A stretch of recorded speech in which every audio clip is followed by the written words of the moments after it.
question, and that's concerning Social Security. Some of your TV ads in the campaign have focused on Social Security. I'd like for you to both explain your views on this particular issue, and we'll start with Mr. Keown first. You know, I've talked about, I'm getting accused of wanting to privatize Social Security, and I absolutely don't understand where they get that from. You know, it's amazing to me. I've spent 35 years in ministry. Folks will tell you the churches I am, the folks I love the most are the senior adults. You know, the older I get, the more these kids drive me crazy, but I love the old folks. Let me tell you something. I believe we need to take care of our senior adults. Probably anybody, I mean, I'm 56 years old. You think I'm going to mess with Social Security? I'm at the point where I'm going to start drawing in a few years, and I want to draw too. I've been paying in. I think we need to protect all the senior adults, all the folks my age or older, but I also think that that for those that are younger, that maybe we need to give them an option. If you want to choose the government to be your broker with your money, if you think the government can do that best, then keep paying into Social Security and draw out Social Security. But if you want to opt out of that and you think you can invest your money more wisely, then I think that's the best thing to do. I'm not of the opinion.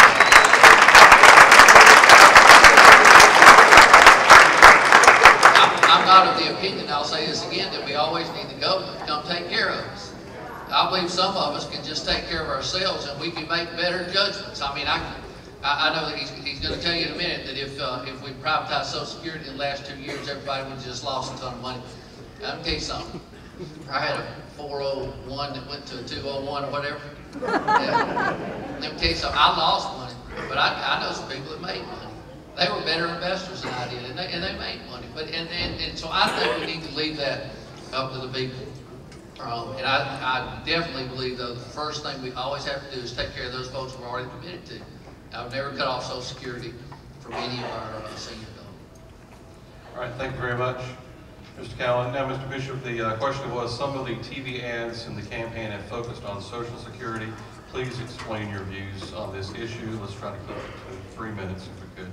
Social Security is a social safety net to protect against poverty our senior retirees, our disabled workers who can no longer take care of themselves, and the children of disabled workers or deceased workers. 3 categories. I believe that those people who have paid into Social Security ought to have that protected, and the trustees have that assurance, and it has been audited, that Social Security will be solvent until, if we do absolutely nothing, until 2037. However, it's based on the system that the workers today are paying for the benefits. They're paying the benefits of the seniors today. So seniors today are actually having their benefits paid for by existing workers. And so if the younger workers are given the option and they don't pay into the system, it's going to hasten the day when Social Security will no longer be able to pay for those senior people. And so, to the extent that you reduce it and you allow the younger workers not to contribute, and this year is the first year in the history of Social Security that we've been paying out more than was paid in, and that's because there were so many people unemployed. It is solvent. The money is there. The money is present, but we are not paying, we're paying out more than we collected this year. But that money is safe, and it is solvent, and it has been certified to be the case. What you need to know that... You'll have an opportunity to question Mr. Bishop on this point, so please hold your comments until he's finished.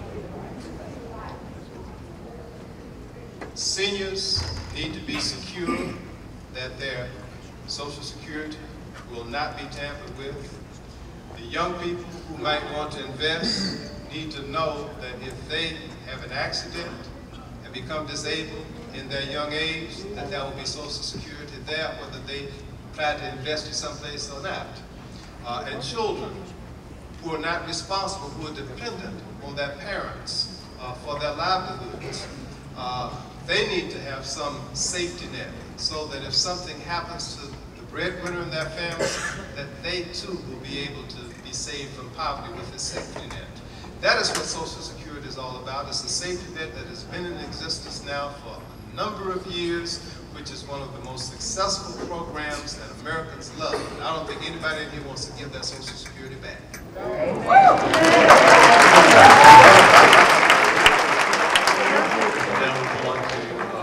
I think we can definitely make sure that Social Security is funded for as long as we need to by cutting some of the government waste out there for things we spend that we don't need now.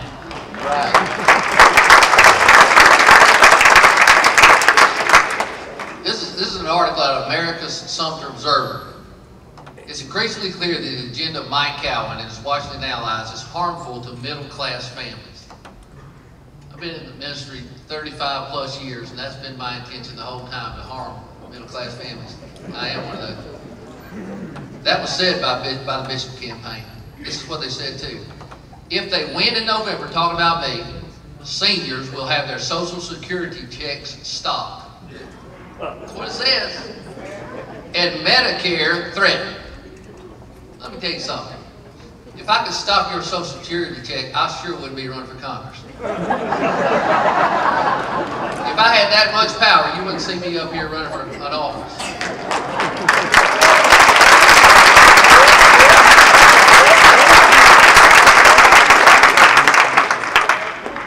They're going to have their Social Security, seniors will have their Social Security.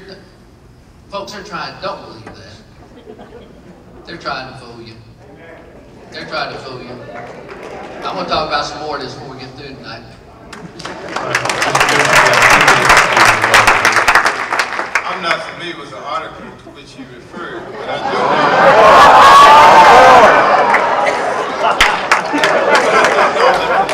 know the leadership in the Congress on the Republican side has made it very clear that they are prepared to do whatever it takes to stop and to stop the Social Security. And they want to privatize it. Boehner, who is the leader, who will be the speaker if Republicans get their majority. He is for privatizing Social Security. They've got a number of their leadership that have already done the papers on it. I mean, it's documented. I mean, if they win, that's what they would like to do. That's what they would like to see happen. They don't want Social Security or Medicare, and they would like to see them all repealed. That's it. One more thing. Briefly, please. This is the difference between me and the congressman. Okay, I don't care what John Boehner thinks. I don't care what the leadership of Washington has already set up. I'm going to Washington to represent the people of the 2nd Congressional District.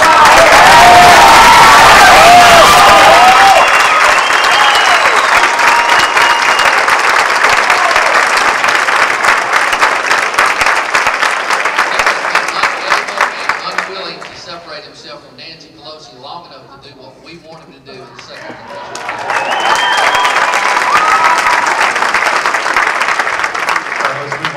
Question. Thomasville recently lost one of its own in Afghanistan. That caused some local residents to refocus their attention to the war over there. Is the U.S. on the proper course for victory?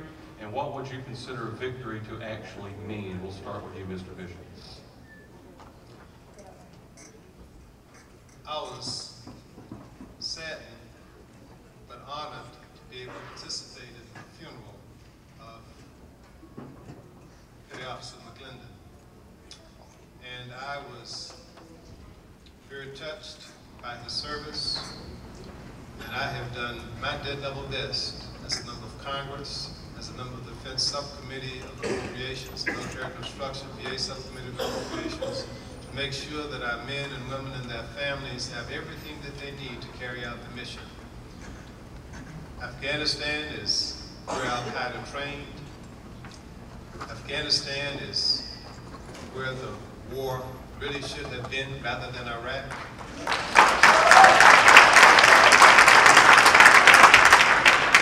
Afghanistan is a really, really tough nut to crack in terms of terrorism. I served on the Intelligence Committee for 6 years. I now serve on the Defense Subcommittee. We've got a real challenge on our hands, but I have great trust in our military, and I believe that our military can accomplish the mission. We will accomplish the mission. The question is what that mission is, and I believe that it is to stabilize that country so that we will not allow those terrorists to continue to train to come and do us harm. And at that point, we should be able to have that government take charge, move our troops out so we can come back and take care of the business of taking care of Americans. Mr. Keown, the question is the U.S. on the proper course for victory in Afghanistan? What would you consider victory to actually mean? Well, I think we have to give the Afghan people what they want. We have to give them the ability to decide in their own country what they want. I think they want to be free. I believe that. I have a son who served in Iraq, who came back with a Bronze Star and a Purple Heart. I